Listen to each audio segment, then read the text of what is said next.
Hello and welcome to this tutorial in which I want to show you how to draw dry brush portraits in color with multiple colors or even realistic colors. I'll go over the basics first and then show you an example of how I use it. Correction. How I completely fail at it. I'll explain later. In case you're new to this channel, my name is Steffi and I'm a very big fan of the dry brush art technique in which you draw with oil paint on paper in very thin layers. In case you're not familiar with this technique but are interested in learning more about this, I suggest you check out my first tutorial that I made on this technique, which I will link down below and also in the card above. But having covered the basics, let's now jump into color. Little disclaimer here, I am by no means a well-versed color dry brusher or painter or color theorist. What I'm sharing with you today is really based on the experiences that I've had using color in dry brushing a handful of times. First of all, because we work in very thin, transparent layers, we can mix colors by layering. In that sense, dry brushing is very similar to watercolor. It is therefore not necessary to premix all the colors on the palette first, but we can add hues to the color onto the paper itself. That means that technically you could use the colors of the limited palette of your choice and just use them and mix them on paper by layering. Having said that, I recommend that you premix your most important colors so that you don't have to go over the same area with different colors over and over and over again, to save time. For example, for a portrait, you could premix a basic skin color and then apply it to the face and then add red for like the cheeks and nose area and maybe a little bit of yellow in the forehead area or blue in the chin area. That's usually what you can see in portraits. Now, because we work in such thin layers, the white of the paper will shine through a lot, which means that every color that we're using will appear much darker on the palette than it will later appear on the piece of paper. Again, this is very similar to watercolor. If you look at high pigmented artist grade watercolor in the pans and then compare that color to what you actually see on paper, it's very different from each other. That's why it's smart to swatch colors before you use them on your first painting. So if you're premixing a skin color for a very pale person, it will usually look on the palette like a darker brown or darker ochre tone. And then you just use it in very thin layers and basically get the pale complexion of the person that you're portraying. If you're painting someone with a darker skin or you want to paint dark hair, then that's usually achieved by layering more over and over and over to cover more of the white of the paper. Also, you will leave more paint on the bristles of your brush to begin with. The only thing that I recommend is that you pay much attention to distributing it evenly, otherwise you will end up with, or you can end up with ugly streaks on the paper, which you can only rescue by covering it up with more paint, which usually if you want to achieve something dark works out, but I still want to recommend that you're cautious about that. Now, because there is always a little bit of paint left on the bristles of your brush, even after brushing out for a really long time, ideally you would use a different brush or a different set of brushes for each individual color. Now, I don't know about you, but I don't have that many brushes, so I can't really do that. So I just try to be strategic about that. So for example, if I put down a base layer of skin color on the face area of the portrait and then I want to add some red to the cheeks, then I feel comfortable using that same brush because I already used it for the skin tone first, and then I just dip it in red paint and put that on, and that works out, of course. But then if I wanted to add blue in a different area, I would use a new brush if possible, or very carefully make sure that all of the red paint is gone, otherwise I will end up with some kind of violet, obviously. Of course, what you can also do is thoroughly clean your brushes with soap and water and then dry it, but I can't be bothered with that because I don't want to disrupt the flow of my artwork making process by having a cleaning session in between. So yeah, for me that option is really out. For areas where you work in somewhat thicker layers, you can usually get away with brushing it out thoroughly without cleaning it really, just because you add more paint to that area so you can cover up the residue that's still in the bristle from the previous color that you used. Usually that works.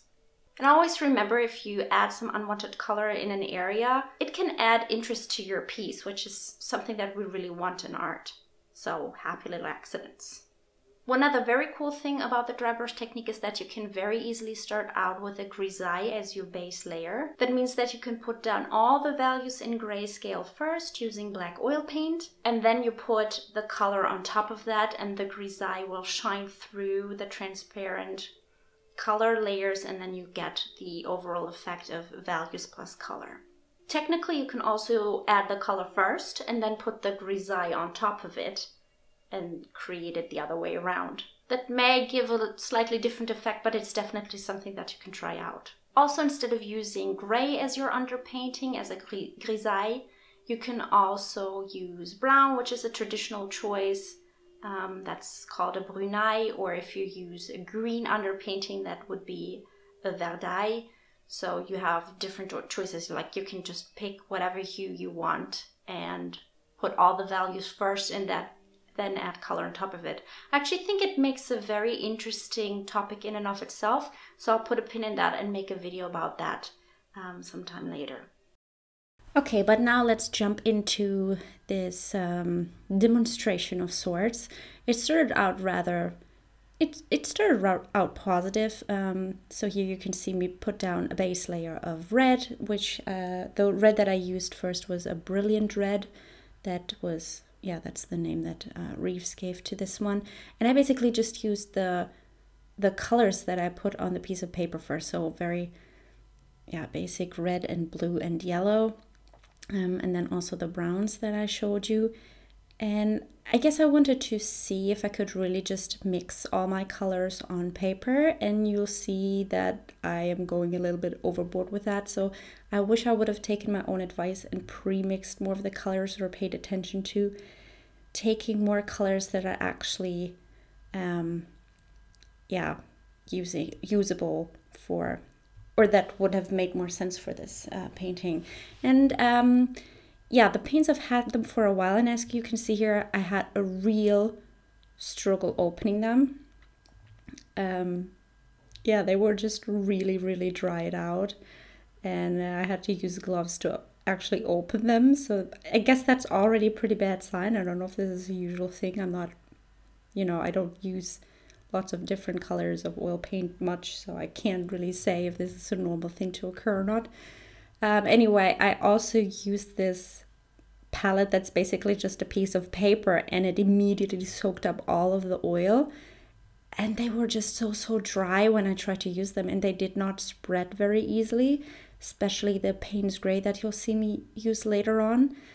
Yeah, and I don't know what I did here, but I kind of mixed some kind of green, and that was really not something that needed to be in this. I mean, I didn't want to necessarily just use all the colors that I saw in the reference photo, because they were a little bit dull and flat. So I was like, okay, I can deviate, but there was definitely no green, and I didn't really want to put green here, and I don't really know what happened. I guess I just mixed too many colors and didn't pay attention, and I was struggling with the consistency of the paints the entire time. Like, see, as you can see, all of them I had to use the gloves. So here's when I jump into the Payne's Gray, which I thought I could use to cover up some of the green. Payne's Gray is kind of like a bluish gray. Payne's Gray, not Payne's Green, sorry. Payne's Gray is kind of a bluish gray. I thought I could cover it up, but the consistency of this one was the worst out of all the colors that I'd used. And yeah, you can see me jump ahead a little bit here, and I was just trying to put in some details, but it's very... yeah, very dry consistency, very patchy, and yeah, I don't know. This already looks pretty awful. Like, I think from here was just downhill, and I was just fighting with the paint and not really paying attention to what the details were that I put in.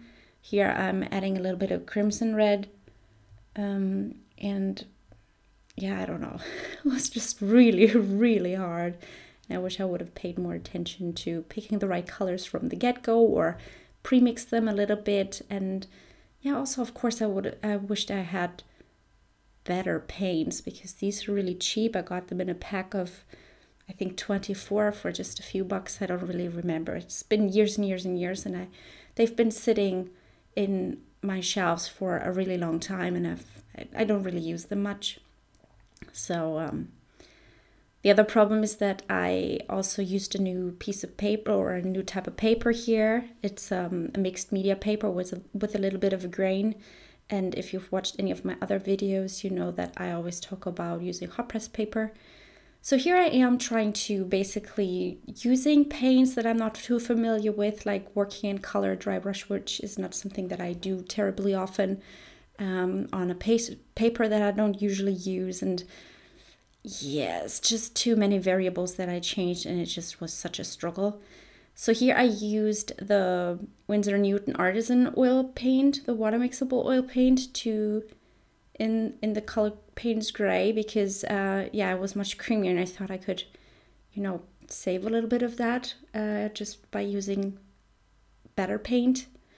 And I guess it was too late. As you can see, this is just already looking, I don't know, I mean, the teeth look really freaky at this point. I don't know if I noticed soon enough to be actually fixing them. I think maybe I fixed them at the very end. And by fixing, I mean at some point I just gave up and basically declared this piece finished, even though I was not happy with it at all. But yeah, this does not look realistic at all. It looks a little bit cartoonish. I mean, if I put a heavy outline on it and then say I was inspired by Roy Lichtenstein, you probably would have been okay with that explanation without second guessing it too much, without doubting it too much. Yeah, so a lot of don't do this at home kind of demonstration is going on here. I'm really just thinking that pre-mix colors if you can, but know that whatever paint you put on last on top of it, if you're layering, it will probably be the more dominant ones. So I don't know, this may be a little bit different from watercolor, where you can see more of the colors that you previously layered. And with the oil paint pigments, they are, you know, if you add them last to it, you'll probably see most of that still happening. So yeah, basically that's it. I'm really sorry that the demonstration was so lousy, but I really hope that you could see what I meant to talk about anyway. Yeah.